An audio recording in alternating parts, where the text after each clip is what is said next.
మోంతా తుఫాన్ ప్రభావం తెలంగాణపై బీభత్సం సృష్టించింది. ప్రధానంగా ఇటు వరంగల్, హన్మకొండ, అదేవిధంగా ఉమ్మడి కరీంనగర్ జిల్లాలో జనజీవనం అస్తవ్యస్తమైంది. ఇంకోవైపు చేతికొంచిన పంట మొత్తం కూడా నాశనమైపోయినటువంటి పరిస్థితి. ఒకవైపు మోంతా తుఫాన్ అనేది ఒకవైపు అటు ఆంధ్రప్రదేశ్ వరకే ఎక్కువగా ప్రభావం చూపితే తెలంగాణలో అంత మేర చూపెట్టదంటూ కూడా ఒకవైపు ఐఎండీ అంచనా వేసింది. కానీ ఇక్కడ సీన్ మాత్రం రివర్స్లో ఉంది.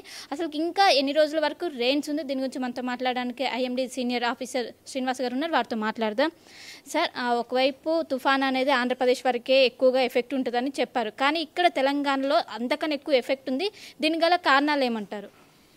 తెలంగాణలో ఎఫెక్ట్ ఉండదని కాదండి. తెలంగాణలో యాక్చువల్గా మనకి తుఫాను తీరం దాటిన రెండో రోజు ఏ సిస్టమ్ అయినా కూడా ఆంధ్ర తీరాన్ని దాటితే రెండో రోజు ఏదో తెలంగాణకు ఆనుకుని పోవడం కానీ లేదా తెలంగాణ మీదుగా పోవడం కానీ జరుగుతుంది. సో మొదటి రోజు రెయిన్స్ ఆంధ్రాలో ఉంటే ఆంధ్రాలో ఎందుకంటే ఆంధ్రాలో డ్యామేజ్ ఎక్కువగా ఉంటుంది. ఎందుకంటే ఈదురుగాళ్ళ ప్రభావం అనేది మనకి తీవ్ర తుఫాను తీరాన్ని దాటినప్పుడు 90 నుంచి 100 కిలోమీటర్ల వరకు ఈదురుగాళ్ళు ఉంటాయి. ఈ ఈదురుగాళ్ళ వల్ల అలాగే రెయిన్ఫాల్ వల్ల తీరంలో ఉన్న రాష్ట్రం కాబట్టి ఆంధ్రప్రదేశ్కి ఎక్కువ డ్యామేజ్ అనేది ఉంటుంది. అయితే ఈసారి ఈదురుగాలులు కూడా అనుకున్నంత లేవు. ఈదురుగాలుల వల్ల పెద్ద డ్యామేజ్ కాకుండా మనకి రెండవ రోజు మనకి యాక్చువల్ తెలంగాణ ద్వారా మనకి పోతున్నప్పుడు మనకి ఒక స్టేజీ బిలో అప్పటికే మనకి తీవ్ర సైక్లోన్ నుంచి సైక్లోన్గా బలహీనపడి తెలంగాణలోకి ప్రవేశించిన తర్వాత మనకి ఏమైందంటే ఈదురుగాలులు ఎక్కువ లేనందువల్ల ఇంచుమించు వరంగల్, హన్మకొండ ఆ ప్రాంతంలో ఒక 4-5 గంటల పాటు కదలకుండా ఈ సిస్టమ్ అనేది అక్కడ స్టాగ్నెంట్గా ఉండిపోయింది. యాక్చువల్గా మనకి ఆ ప్రాంతం గుండా మరి ముందుకు వెళ్ళిపోవాలి. మనం నిన్న మార్నింగ్ నుంచి కూడా మనం ఆంధ్రాలో క్రాస్ అయిన పాయింట్ని బట్టి, నర్సాపూర్ని బట్టి ఇది ఈ ప్రాంతంకి చేరుకునే అవకాశం ఉందని చెప్పి నిన్న ఉదయం నుంచి కూడా రెడ్ అలర్ట్ అనేది మనం హన్మకొండ, వరంగల్ అలాగే మహబూబాబాద్ ఈ జిల్లాలకి రెడ్ అలర్ట్ పెట్టడం జరిగింది. అయితే అది చాలాసేపు అక్కడే కాన్సన్ట్రేటెడ్గా ఉండిపోయి మనకి యాక్చువల్గా నార్త్ తెలంగాణలో కూడా చాలా జిల్లాలకి ఆరెంజ్ అలర్ట్ పెట్టినప్పటికీ ఈ క్లౌడ్ మాస్ ఎక్కువసేపు ఇక్కడే కాన్స్టెంట్గా ఉండిపోవడం వల్ల ఈ చుట్టుపక్కల జిల్లాల్లో కూడా ఇంకా కరీంనగర్, జనగాము, సిద్దిపేట ఈ ప్రాంతం అంతా కూడా చాలా చోట్ల అతి భారీ వర్షాలు, అత్యంత భారీ వర్షాలు పడటం జరిగింది. అంటే మొన్న కామారెడ్డిలో హెవీ ఫ్లడ్స్ అనేవి వచ్చాయి, అది ఆ కామారెడ్డి వరకు పరిమితాయి. కానీ నిన్న కురిసినటువంటి అటు వరంగల్లో వచ్చింది, హన్మకొండ, ఇటు కరీంనగర్ చాలా చోట్ల కూడా. అంటే ఇంత హెవీ రెయిన్స్ గల కారణాలు ఏంటి?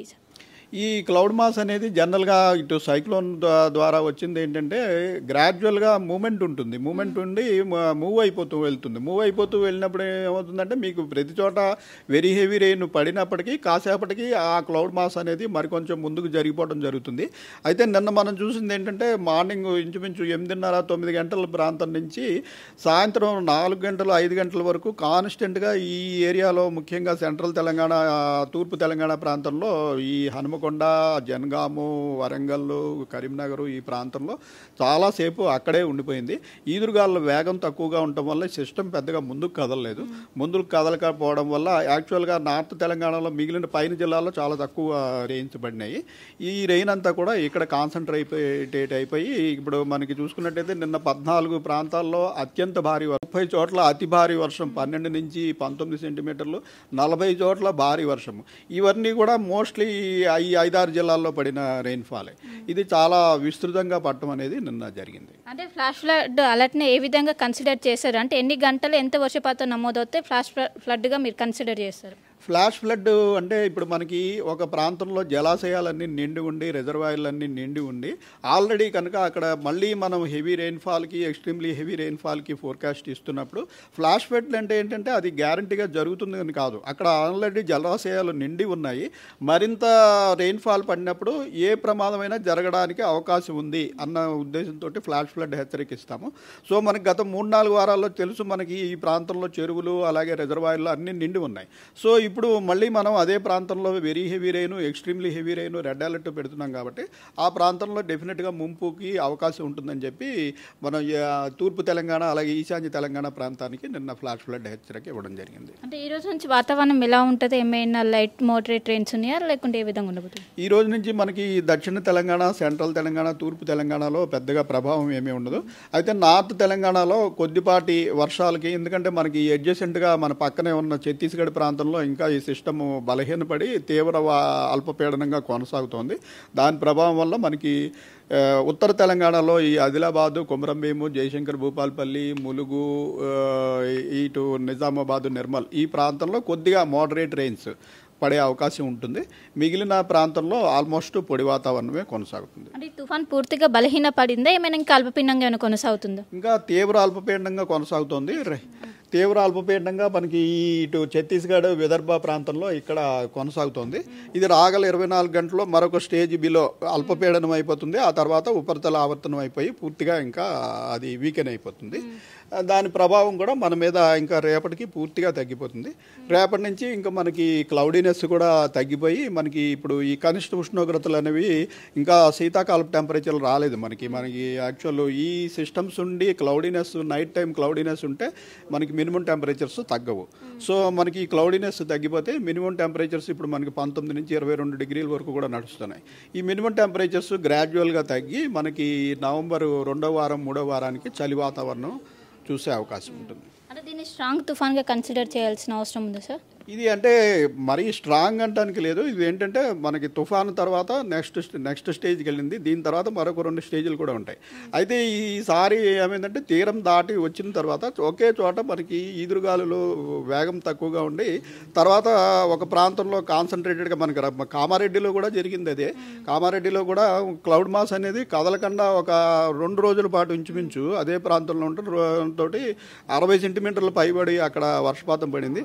అయితే నిన్న పడిన వర్షపాతం ఇంకా చాలా తక్కువ సమయంలో, నిన్న మార్నింగ్ 8:30 నుంచి రాత్రి అరౌండ్ 11:30 అయ్యేటప్పటికి రెయిన్ఫాల్ బాగా తగ్గిపోయింది.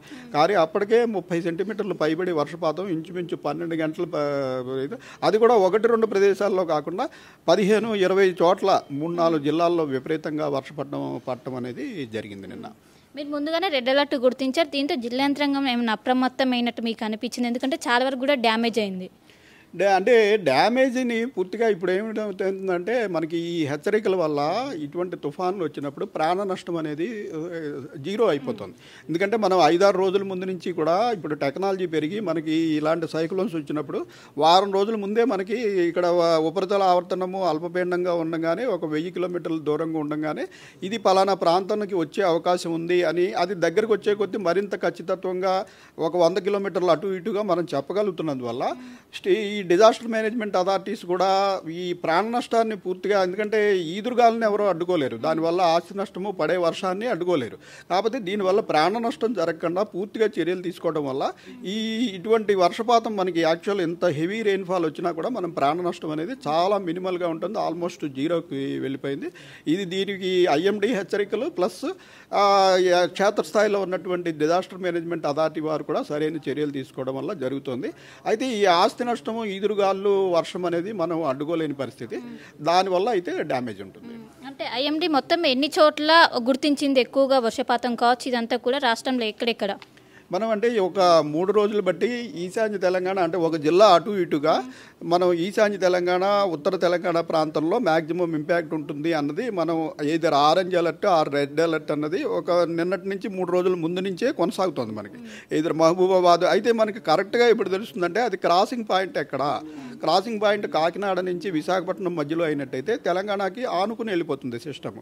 క్రాసింగ్ పాయింట్ కాకినాడ కిందకైతే తెలంగాణ మీదుగా వెళ్తుంది. మన క్రాసింగ్ పాయింట్ తెలిసిన తర్వాత క్రాసింగ్ పాయింట్ కాకినాడకి కిందుగా నర్సాపురం ప్రాంతంలో అయింది కాబట్టి ఆ ప్రాంతంలో క్రాసింగ్ అయితే మనకి తెలంగాణ మీదుగా వెళ్తుంది. దాన్ని బట్టి నిన్న డిస్ట్రిక్ట్లు కొంచెం మార్పు చేసి నిన్న ఉదయాన్నే ఒక 3 జిల్లాలకి రెడ్ అలర్ట్ పంపించడం జరిగింది. యాక్చువల్గా సిస్టమ్ గ్రాడ్యువల్గా మూవ్ అవ్వాల్సినట్టుగా మూవ్ అయిపోతే అక్కడ ఓన్లీ హెవీ రెయిన్ఫాల్ పడి ఇతర ఉత్తర తెలంగాణ జిల్లాల్లో కూడా వర్షం పడేది. అయితే నిన్న స్టాగ్నెంట్గా ఉండిపోవడం వల్ల అక్కడ ఎక్కువ వర్షపాతం.